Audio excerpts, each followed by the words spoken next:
Welcome back. The Uyghurs are an ethnically discrete minority from the westernmost reaches of China.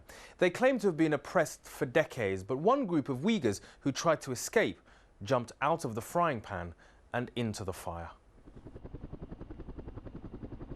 Ayub and his Uyghur friends had fled oppression in western China and in the process got caught up in one of the biggest dragnets of modern times. They had followed the legendary trade route along the Silk Road into Afghanistan. They hid for months from the war on terror, only to be sold to Pakistani police and handed over to American troops who paid up to $5,000 for any foreign fighter captured. They had been kept for months in a Kandahar interrogation center nicknamed Camp Slappy. The Uyghurs couldn't imagine their lives getting any worse, but that was before they were sent to Camp X-Ray in Guantanamo Bay.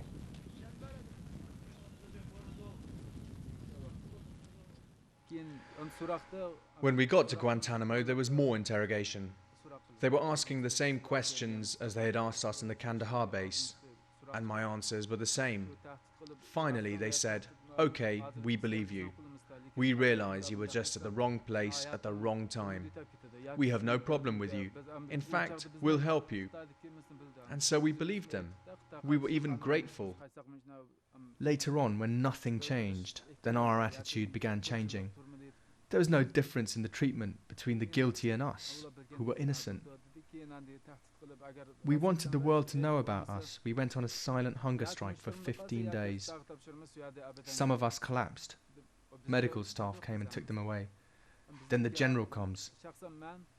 He promised we would be freed and he asked us to eat, so the hunger strike came to an end. But nothing changed. 1 month later, the general was replaced. Under this new guy, the torture and harassment worsened from every aspect. No medical care, no good night's sleep, not even enough food. We stayed calm, but this angered the guards and they became even more aggressive. At one point, they took all our books away. I stopped eating for a week and collapsed. They took me to the medical center. They asked me why. I said, "Why am I still here? If I'm innocent? If you don't believe me, cut my leg off. If only it'll get me out of here." After all that, our relations with the guards got even worse. Whatever we did, the soldiers punished us.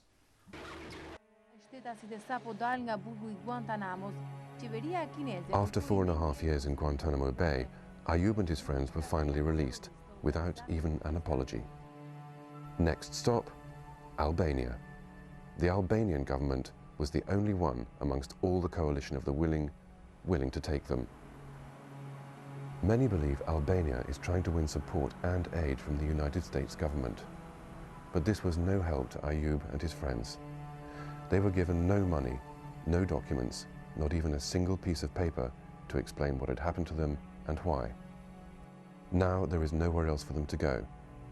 Back in China, they would face at least imprisonment and perhaps even death. And without passports, they cannot leave Albania.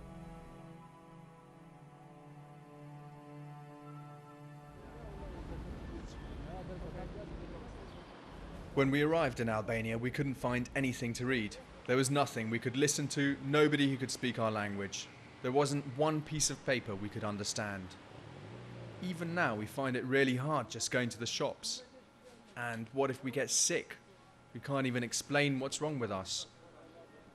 It's really hard to pick up a new language when you can't translate anything.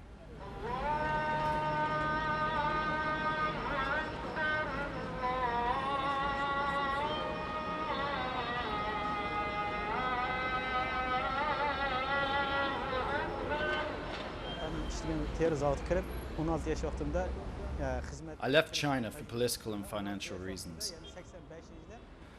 I left my parents, my brother and sister, and my wife and children. So I left to find a better life for my family, and instead I ended up in Guantanamo. We spent 4.5 years there and were found not guilty and dumped in Albania.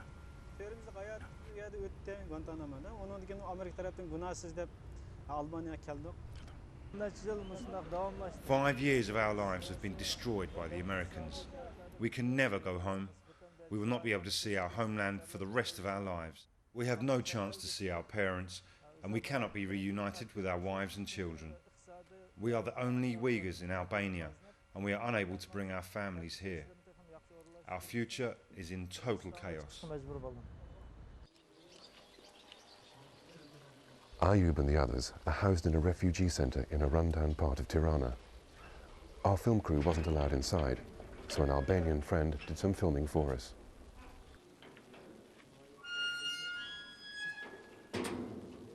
This is the center. There are about 45 refugees living here. I can't remember a time when there's been a continuous supply of electricity or water.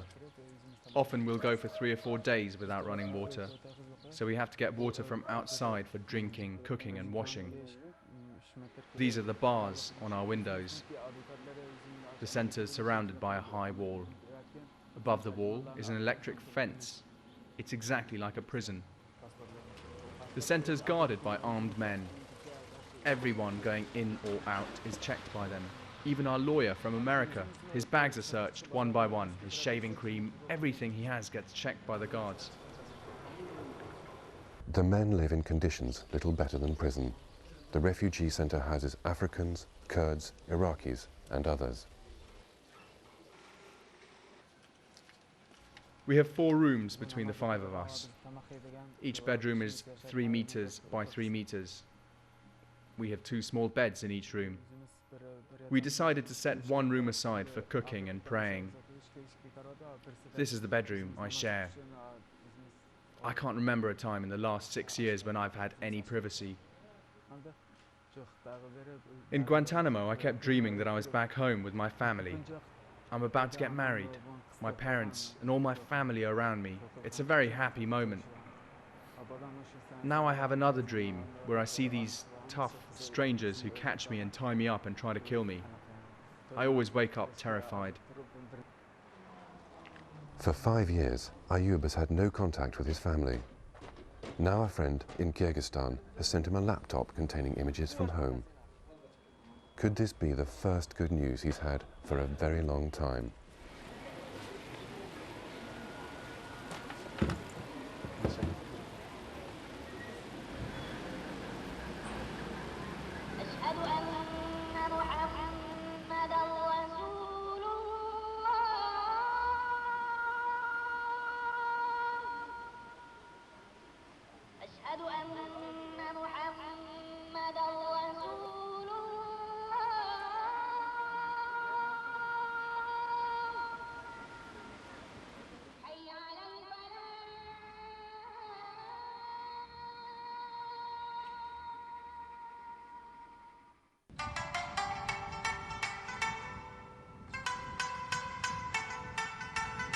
At 21, Ayub's life should just be beginning.